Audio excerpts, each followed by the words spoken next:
Okey, pada video aku yang lepas, aku dah ceritakan tentang penemuan Sungai Batu dekat Lembah Bujang yang menjadikan ia sebagai tamadun tertua di Asia Tenggara daripada Angkor Wat dan Borobudur. Sebelum tu aku nak minta maaf lah sebab video yang lepas tu aku ada salah sebut perkataan Borobudur. Ramai sangat yang berkecam aku tu kan. Jadi untuk video aku kali ni aku nak kongsikan dekat hampa semua asal-usul Lembah Bujang ni yang dikatakan menerima pengaruh Hindu-Buddha. Okey, kalau hampa nak tahu, ahli-ahli sejarah telah melakukan penyelidikan tentang arkeologi Lembah Bujang ni telah bermula sekitar tahun 1840 yang pada ketika itu diketuai oleh pegawai British iaitu Kolonel James Low. Jadi nama Lembah Bujang ni dia merujuk kepada perkataan Sanskrit iaitu nama pangkal bujang ataupun bujangga yang bermaksud ular atau naga. Perkataan bujangga pula diambil daripada perkataan asal iaitu pujangga yang membawa maksud golongan cerdik pandai ataupun golongan Brahmin dalam sistem kasta Hindu. Jadi dengan arti kata lain, nama Lembah Bujang ni diambil daripada perkataan Sanskrit yang mempunyai pengaruh Hindu-Buddha pada ketika itulah kan.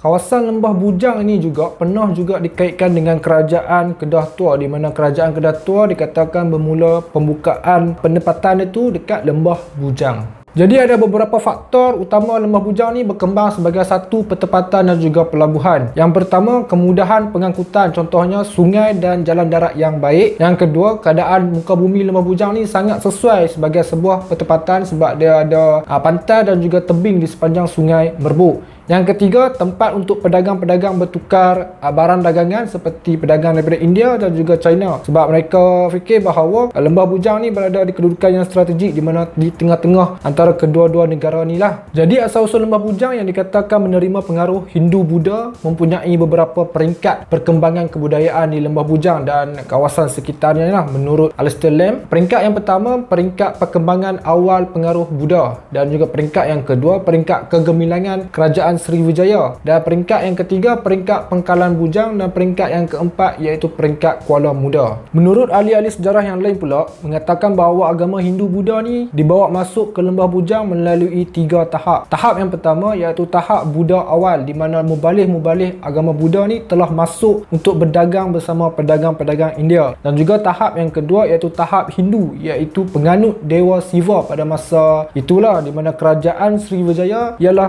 pusat penyebaran agama Hindu yang terkenal pada masa dahulu. Dan juga tahap yang ketiga iaitu tahap Buddha aliran Mahayana. Jadi semua itu telah dikatakan bahawa Lembah Bujang ni telah berlaku proses Indianisasi ataupun proses penghinduan selain daripada penemuan-penemuan candi ataupun artifak keagamaan dekat Lembah Bujang tu lah kan. Namun berdasarkan para pengkaji tempatan maupun luar negara, sebenarnya sehingga kini semua tu masih belum menunjukkan bukti yang sahih untuk mengatakan asal-usul Kedah Tua tu ataupun Lembah Bujang tu daripada warisan Hindu-Buddha. Jadi menurut George Codes, iaitu sejarawan yang berasal daripada Perancis, dia cakap lagi banyak fakta dan juga elemen penting untuk menentukan bahawa sesebuah kerajaan lokal itu mengalami proses Indianisasi.